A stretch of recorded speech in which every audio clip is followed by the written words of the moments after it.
Some basic rules for headroom that are helpful are the following.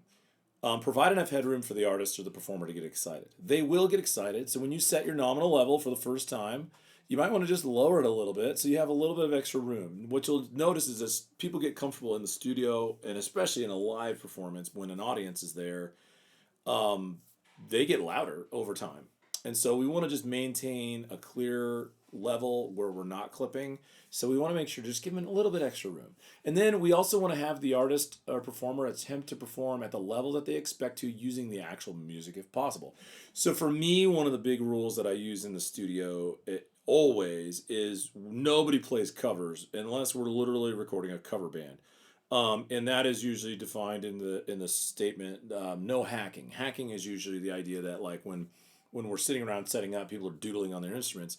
It's one, it's very distracting, and two, it gives us an unrealistic sense of what things will sound like. So when you get into the studio, you play exactly what you're going to play from the moment that you arrive to the moment that you leave. So like you're going to play what you're playing so that while you're getting set up, the levels are being set for that sound.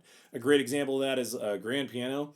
Grand piano has a long range of 88 keys and it's a big piece of equipment to record.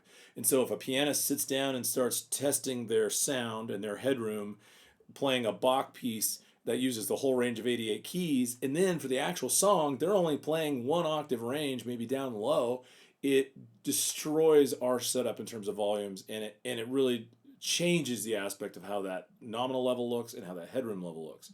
So that's why they need to be playing exactly what they're going to play. If a section of the song is relatively different in dynamics, meaning a section of the song gets louder than the rest of the song, record that section separately, setting it up with different gain staging. So you're going to set it up with you know what you're going to say. Listen, there's this one piece where everything's really nice and soft, and then there's next section where everything's super loud.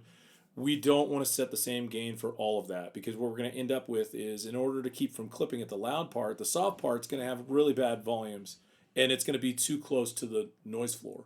So it's going to sound noisy, it's not going to be full. And then lastly, don't adjust the gain during the recording of the performance. So like once you've set your gain and you're happy, don't touch it. Leave it as it is. It's typically a rule we're just not going to mess with it. You know what? Let's rather stop and start again and do another pass. Because the processing that you do in the post and the mix down will be affected if you adjust anything after you start. And it makes it really hard to figure out how to mix. So you just leave it, you set it and forget it. But that's why you have to set it well and you just take your time with it, make sure it's set accurately on the front end. There are your rules for Headroom.